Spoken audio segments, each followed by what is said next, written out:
action figure of Rattlor. And now I finally have one. That's right. I missed out on the original Rat for whatever reason. I thought he was a cool figure. Didn't get the original Rattlor when the original Masters Universe line was going on. I had King Hiss. I had Tongue Lashor. It's not like I didn't have Snake Men, but somehow managed to miss Rattlor. And he was the one I actually thought was the coolest. And then along came Masters Universe 2000X.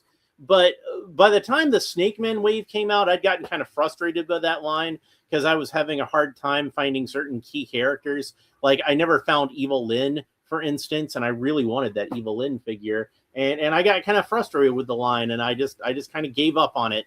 You know, that's what happened with me in 2000X. Then did they do a figure of Rattlor for 2000X? I don't remember. I really don't remember. But I know I liked his design on the cartoon. I will say that. So then you had Master Universe Classics. And for whatever reason, I didn't manage to get Rattlor in that line either. So that was another one I missed out on. But I was finally able to get this version of Rattlor. And guess what? It was cheap on Big Bad Toy Store. So that was one of the main reasons I bought it. I'm like, look, I got to get Rattlor eventually. I might as well get him now. Oh, and by the way, there is a Turtles of Grayskull version of Rattlor that's really cool. So I'll probably get him eventually also. But I've been doing a lot of 3D printing stuff, and I want to show you a couple of things that I did as far as customs go with the 3D prints. And I've become obsessed with the movie version of the Sword of Power from the 2026 movie. This is one of the ones I printed out for Masterverse figures. So I've mentioned before how Mega Custom X made this model of the Power Sword from the 2026 movie. I say 2026 like I'm from the 90s or something. From 2026 movie. It's made in the scale of the Origins figures. And here you can see the Prince Adam pink version of the sword. I printed out a pink version just for Prince Adam. So now he has his own pink power sword, just like how the original one, it's obviously a much lighter pink. That one that came with the original figure was almost more of a magenta sort of color. But then you had the hot pink one that the Origins figure came with. This one's more of a true pink, but I think it looks good. I think it works. It's a good Prince Adam sword. So, and then also, and you guys saw already, I already showed you last episode, because I just printed that one out. I had the gold version that I printed out for my Thunder Punch He-Man custom, and that looks really cool. And then finally, and I've done purple versions before too, and I've got a Faker custom that's got an orange version, and here's the black one that I printed out for Wondar. So yeah, Wondar gets his own black power sword, because the Classics Wondar came with a black power sword. And I'm thinking maybe it might be a cool idea to print it out. I think it would look really cool in this burgundy color. Even though, like I said, Wondar's power sword was black in the Classics series, I think it would still look cool to see in that burgundy. Don't you agree? Let me know in the comments whether or not you agree. Well, I want to hear from you specifically. You, the individual watching. Yes, I'm talking directly to you. Oh, and I was having a really hard time deciding what to open up for my next figure. I knew I wanted to do Rattlor today, and I was working over in my head what to open. I didn't want to get started on 2000X just yet. I want to open up a few more things first. So, and then I was thinking, oh yeah, I've got this guy I've been sitting on forever. I've had him for a while. The Masters of the Universe X Thundercats Panther Man. And I'm super excited about that. CS the Rector is here, and he says he waves and he gives a thumbs up. And always good to see you, my friend. All right, so this is going to be the next episode. I'm very excited about that. And now I don't know what I'm going to do for Saturday. I'm supposed to get something in on Saturday. But we'll see if it actually arrives, and if it arrives on time for me to open up.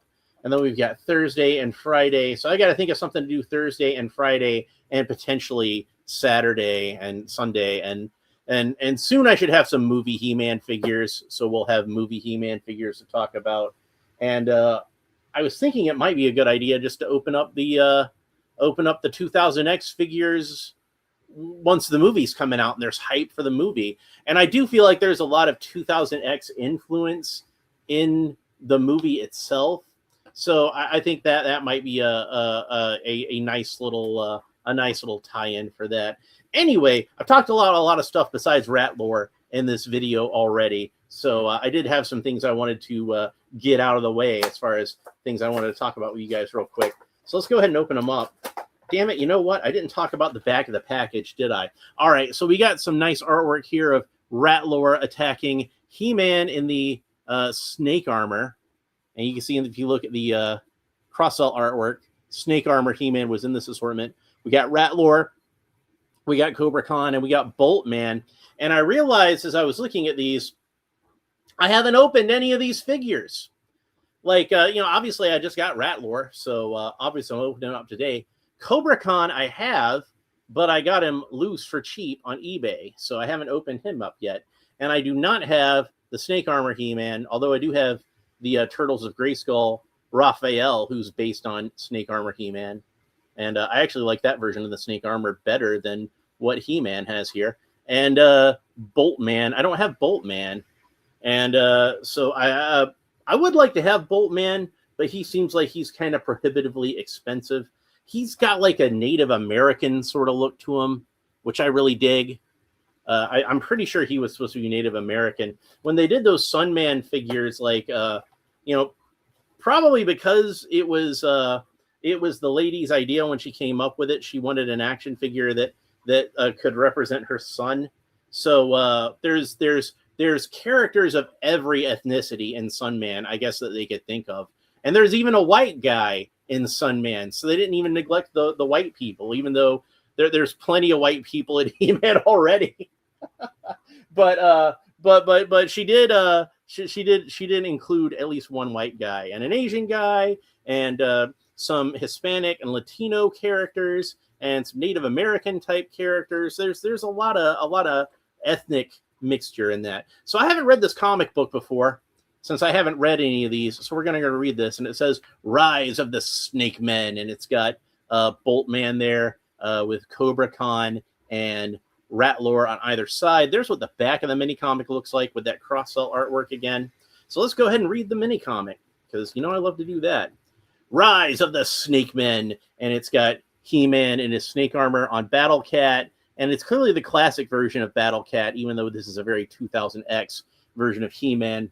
And it says, on the edge of death, a hero rides, carrying an affliction he knows not how to defeat. And you can see even in the picture, like He-Man's body language, he's all slumped in the saddle, and he looks like he's seen better days there.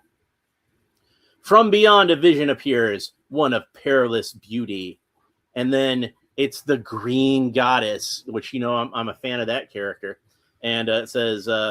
she says, He-Man, travel deeper into the forest. You have an ally in this dire hour.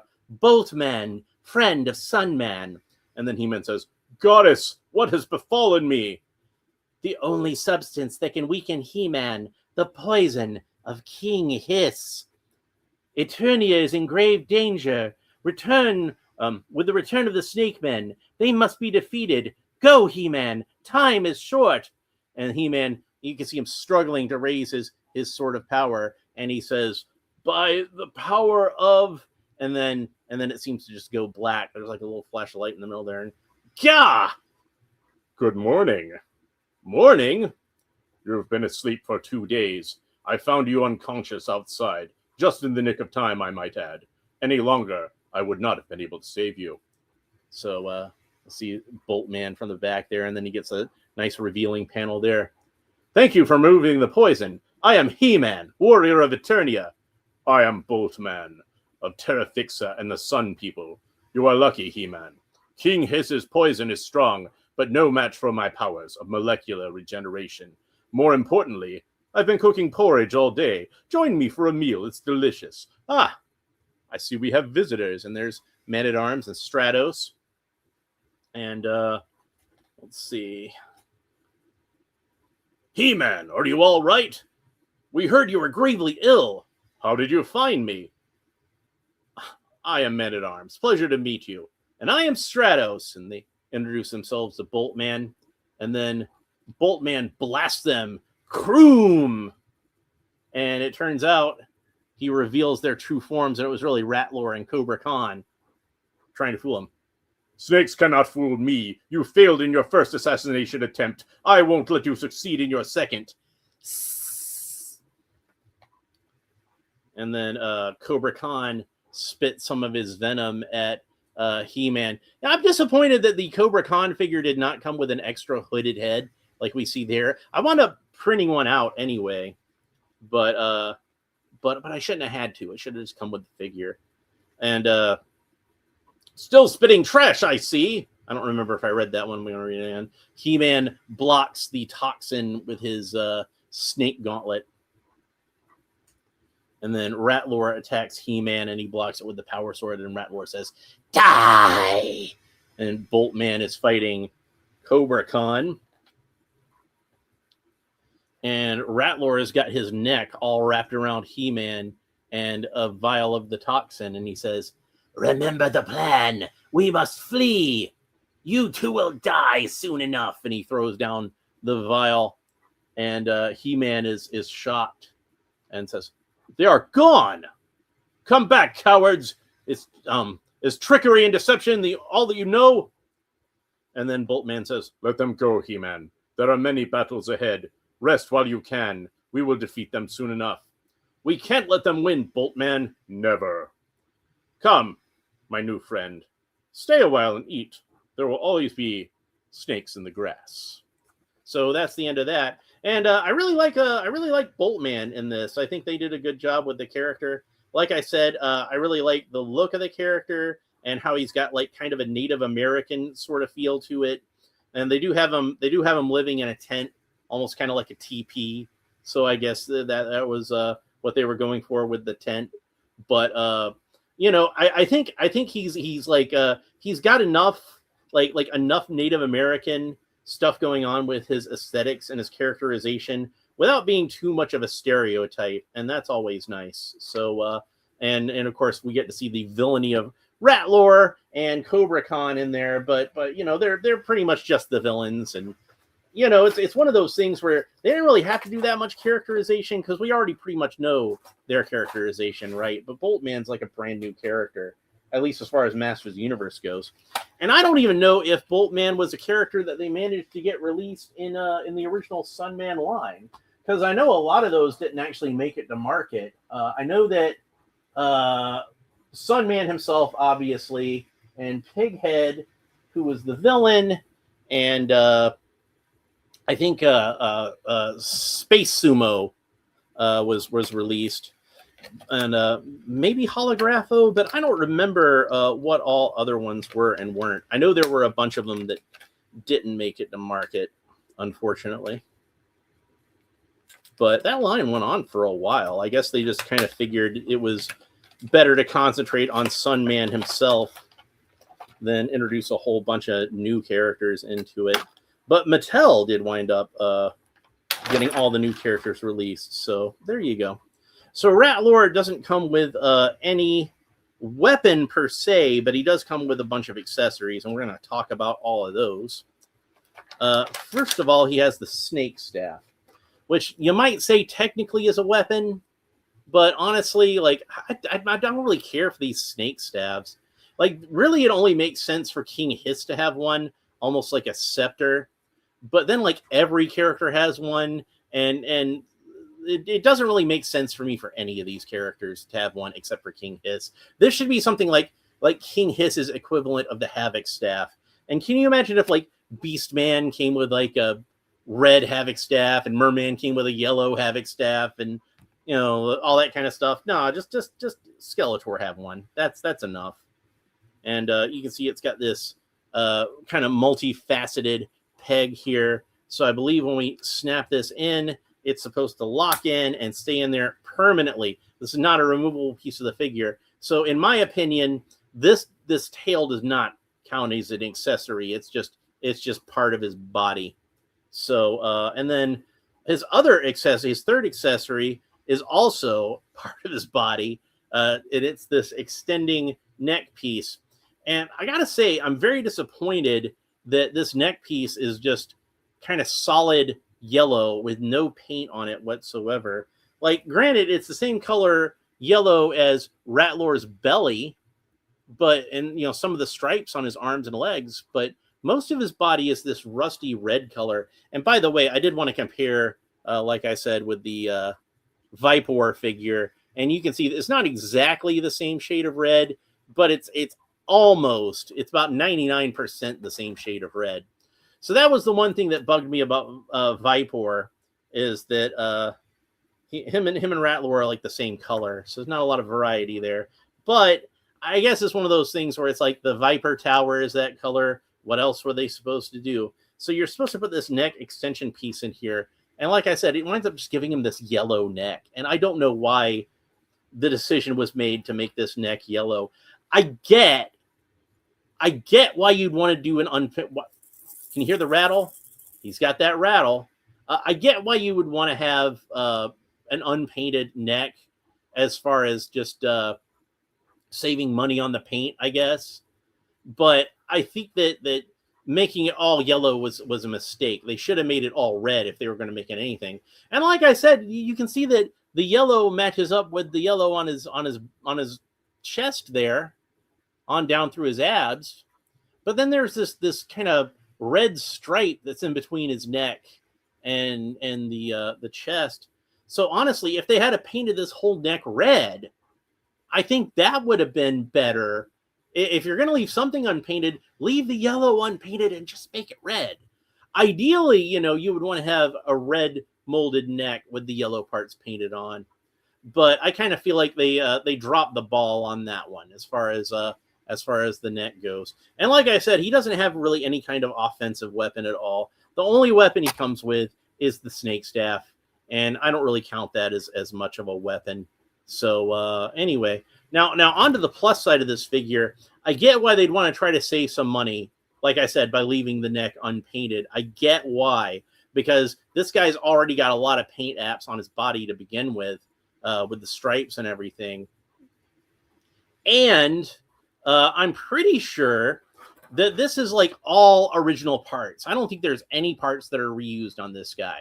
Now, here on this show, since I've opened these figures out of order, we have seen this torso and these trunks, at least, on the Terror figure, and the neck piece also. That came with Terror also. And I think this arm was reused on Terror, if I remember correctly, but I'm not sure. I wish I had thought to bring Terror over here to compare, but oh well. It's that ship has sailed. Kyrus is here, and he says, "Hello, Alan." Hello, Kyrus. Good to see you. So I'm sorry I didn't acknowledge you earlier. I was in the middle of ranting, but I did see you. I did see you leave a comment, so I definitely wanted to acknowledge it. So yeah, since there was a lot of new molding that went into this figure, I get why they'd want to try to save a little bit of money. If you're going to try to save a little bit of money on some paint, at least do it on a figure like Rattlor that already has like a lot of new tooling to him. So anyway, let's talk some about this articulation. So Rattlor can look up about that far, look down about that far, and most of that articulation is in the neck piece. You can tilt his head kind of goes side to side. The head rotates all around where the head meets the neck, and rotates all around when the neck meets the torso. And then the arms rotate all around the shoulders, and they raise up to the sides about that far. Rattlor has a single joint of articulation at the elbow, bends in about that far, rotates all the way around. You might notice in the when you saw the title of this episode, it says Rattlor, the General. And the reason that I said that is because this character is often known among fans of the 2000X series as General Rattlor, and often just kind of just the General, just period, because that's what they called him on the cartoon. They just called him the General, because apparently there was some kind of trademark shenanigans going on with the name, and they couldn't use the name Rattlor. Even though they had the character. So they just called him the General in that, and oftentimes fans will refer to him as General Rattlor. So I did want to put the General, General in the title somewhere, and I didn't want to have General Rattlor because the figure's official name is Rattlor, not General Rattlor. So I put the General in there as a separate because I wanted to acknowledge it, but my OCD would not let me put that as actually part of his name since it's not part of the official action. It's not on the package that way. So, but I forgot to read the bio on the back. Rattlor serves as one of King Hiss's most loyal henchmen and general in the Snake Man army. So it doesn't acknowledge it on the back, too. And I might as well go and read the blurb on the back of the Snake Man. Rise of the Snake Men. The dreaded Snake Men have arisen from the darkest depths of Snake Mountain. King Hiss and his repulsive reptiles have vowed to destroy He-Man and his heroic warriors, as well as Sun Man and the rulers of the sun. Will Eternia fall to the slithering swarm? So yeah, they tied in the Snake Men subset with the Sun Man subset, which I thought was kind of a nice idea since they had them both come out at the same time. Kyrus says, the Snake Men are pretty cool. I have to get Fangor. Fangor is a really cool figure, and I should probably look into getting one myself. I'm not sure how expensive he is right now. And like I said, I do really want to get the Turtles of Grayskull version of Rattlor. I almost bought that one like well before I bought this one, but I'm like, I should probably get the basic version of Rattlor before I get the mutant version of Rattlor. So anyway, Rattlor rotates all the way around at the waist, and unfortunately, his tail is just kind of a rubber piece, so that doesn't really, move at all. I mean, you can kind of lift it up a little bit, but it just kind of flops back down. And it's kind of hollow, so even if you do kind of try to lift it up a little bit, it gets kind of flat. Like, I don't think it's supposed to be flat like that. It just, it's just molded that way. I don't think in the reality of the character, he's supposed to have a flat tail, is what I'm saying. He does have the rattle at the end, and you can see it kind of fades into yellow at the bottom there. Rattlor can kick up about that far, which is not very far for an action figure, but it seems a little further than Masters than the Universe usually is, at least the Origins figures. And then he's got a single joint of articulation in the knee, which bends about that far, rotates all the way around. His foot can point down about that far and point up about that far, and then the foot rotates all the way around. And I almost forgot to mention there's a boot cut, so the boot does rotate all the way around. I say boot, but he's not wearing any boots at all. He's got bare feet, which are very oddly shaped feet. But snake aren't supposed to have feet anyway, so he should be lucky he has any feet, let alone oddly shaped feet.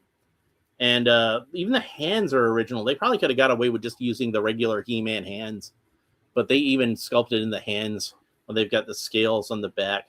So this guy's got like a lot of original parts. Kyrus says, I just saw an AI trailer of He-Man fighting Lion-O.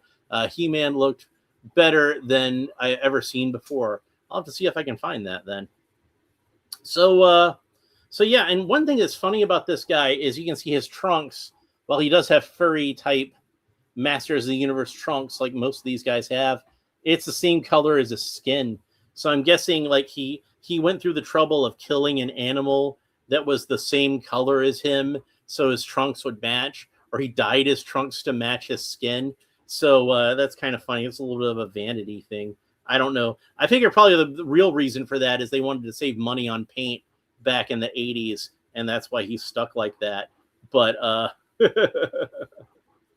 anyway, Rattlor is a really cool figure, despite the weirdness with the yellow neck. And you can bet your bottom dollar I'm going to repaint that. I'm not going to let that stand. And, it would be nice if he had some kind of actual weapon. So I'm probably going to try to think of like something to give him, like an axe or a sword or even a mace. Like I just happen to have the clawful mace sitting over here. I think he would probably actually look really cool with a mace. But I probably don't want to do it in this kind of neon green like clawfuls, even though that color does look good with him. Maybe like a darker green would be good for Rattlor, or a spear or something like that. I mean, I've got all the Castle Grayskull weapons. Like, check this out. I've been 3D printing them. I've got them all done now. I've got all of the Castle Grayskull weapons printed out in the proper Castle Grayskull colors.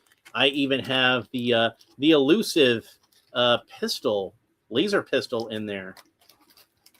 So I found files for all of these to print them out, and I got them all printed out. Got the shield, got the halberd, got the pole axe, got the spear, got the laser rifle, got the mace, got the sword, and got the laser pistol. This is like one of the most hard to find pieces in the entire Masters of the Universe collection. This tiny little laser pistol, and I can make them. How cool is that? Kyrus says that they're cool, Prince, and says, are you going to paint them? No, I'm not going to paint these, because these are the ones that I printed out specifically to be the Castle Grayskull weapons, and I'm going to put them on the weapons rack. And the original Castle Grayskull, the weapons that it came with were pretty much this same exact color. I don't have any to compare them to, but this is the way I remember them being colored anyway. So what I'm going to do is I'm going to print out the actual rack, the weapons rack, and put the weapons on the weapons rack. I'm going to probably glue these onto the weapons rack permanently so they won't be removable.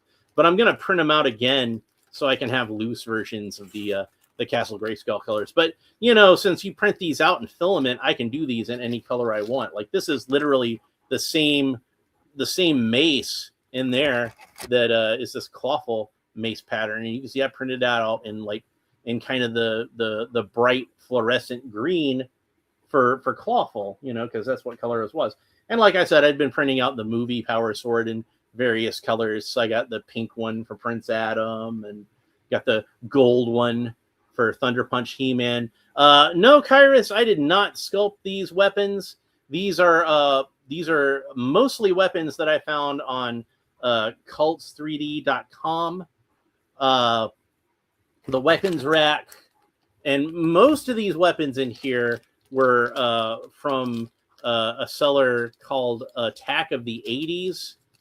That's where I got most of these weapons from.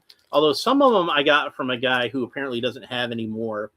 His stuff is all gone from Cults 3D now, unfortunately, because I thought he did really good stuff. But the laser rifle and the shield and the clawful mace, those were all pieces that I'd gotten from him. But none of his models are up there anymore. His models have just disappeared off the site, which tends to happen sometimes. I haven't figured out how to do 3D modeling with the for the printer yet, but maybe I will one day. Maybe I'll look into that. But like this guy had like this this one was labeled as a Skink War shield. There is a shield that comes with this set that I bought, but I don't like it so much because it's just, you see how it's kind of hollowed out on the back, you know, like an actual shield would be. The one that came with this set is like, it's solid on the back, and it just looks weird when the character is holding it. So, oh yeah, and since you know they made these weapons in burgundy too, I have the burgundy axe for my Wondar, and I have the burgundy. I started printing them out the Manny weapons set, and I have a shield somewhere, but I don't know what happened to it. And I know I printed out the laser rifle, but I need to get around to printing out the rest of these in the burgundy because I think that looks really cool. So, Kyrus asked if I like the Mythic Legion shield and swords, and I guess I don't know because I've never had any Mythic Legion figures. So, I mean, like the ones I've seen look pretty cool, but I've never actually had any in hand. So, unfortunately, I can't really weigh in on that with too much authority since since I don't actually own them. And I know a friend of mine, Ricky from We Had That. He collects a lot of the Mythic Legions figures, and he really likes them. But I haven't acquired any yet, unfortunately. But it's the Four Horsemen that makes them, so they got to be good, right? I got to print one of these out in orange for Whiplash, because like I said, one of the problems with the cartoon collection figures is that none of them seem to come with like the traditional weapons that the characters are supposed to come with. Like Whiplash doesn't have his spear, Clawful doesn't have his mace, so I had to print out Clawful's mace. You know, Merman didn't have his corn sword, and I'm like, how do you do Merman without a corn sword? So I had to print out a cartoon collection, a corn sword for my cartoon collection Merman. They have a cool barrel of beer and mugs of beer in jugs. I almost bought that set. That does sound cool. So I remember when I read the old DC comics of Masters of the Universe, like the sneak preview that was in that one issue of Batman.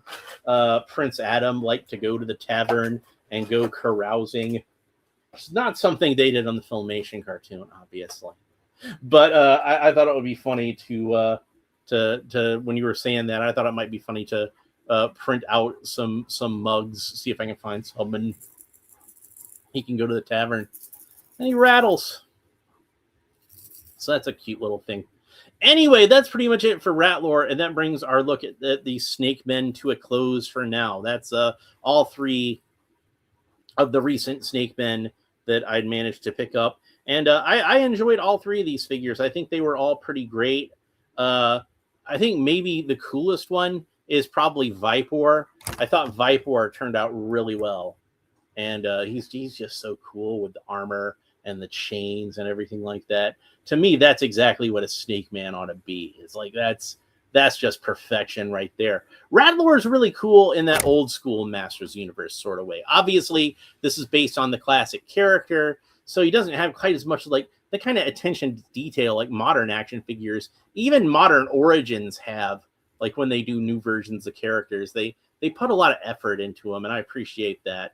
But I also appreciate it probably takes just as much effort to recapture one of the original figures and get the feel of it. And I think they did a good job with Rattlor here. I think that he definitely fits with that vintage feel. I am a little disappointed that his neck isn't painted in. Maybe that's something that was, like I said, I don't have the original Rattlor figure. Maybe that's how he was. Maybe he had a yellow neck like that. But I don't remember, honestly. But it just looks strange to me. I would much rather, I'm going to repaint his neck so it matches up with the rest of his skin. Kyra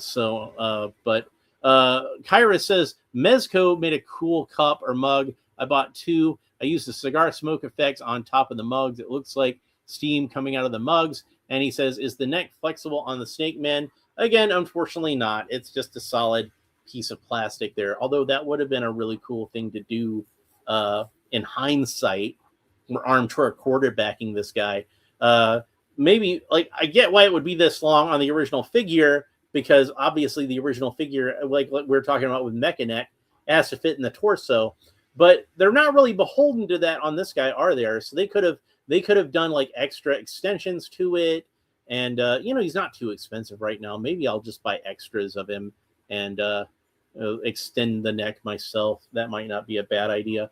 Oh, and since I have Mechaneck over here anyway, we might as well get a look at him next to Mechaneck. Like I said, I kind of feel like Mechaneck is a character that they tend to tie in with the Snake Men a lot for whatever reason. And I was kind of thinking these guys could be like arch enemies because they both have the whole long neck thing going on. So I am a shadowy reflection of you. It would take only a nudge to make you like me. Now you're getting nasty. You know it's true. It's been way too long since I've seen that movie. Kyra says it should be a bendy neck, but it would cost more. Yeah, unfortunately, that is correct. Anyway, that's it for this episode. I hope you enjoyed it. If you did, make sure that you like and subscribe and all the fun YouTube stuff down below. You definitely want to make sure you subscribe because you want to know when I open up Panther Man, right? That's going to be the next episode. Probably going to be tomorrow. Might be the next day. Might be the day after that. Who knows? But I'm gonna shoot for doing it tomorrow. That's my plan. I'm really excited about opening this guy up because he's just super cool looking. Like honestly, the figure I was most excited about when they first announced the Thundercats line was Battle Cat Man, because that was already a figure that like I was kind of thinking about doing. It's a concept that's been floating around in the fandom for a while, and they did it in the comic book and everything. So I'm like, hey, Battle Cat Man, I can finally have an official figure of that. And like I said, I was even thinking about doing a custom, but since they made one, I don't have to. And then when they did make it, I was like, hey, maybe they should do a remake or a repaint and do Panther in that style. And lo and behold, they can't resist doing a repaint of Battle Cat. That's the tradition. So we're going to talk about him on the next episode. I'm really excited about that. So if you don't want to miss that, make sure that you like and subscribe and all the fun YouTube stuff down below. Leave a comment. I like it when you leave comments. YouTube likes it when you like and subscribe. I like it when you leave comments. So do all three of those things and make us all happy. Kyra says, or get some bendy clay and make a bendable neck for him, Alan. Cos clay is perfect for that. You can paint it too. Best clay ever. I'll try to remember to look into that. So, but that's it for this episode. I hope you enjoyed it. Thanks for watching, and we will talk to you next time. Bye.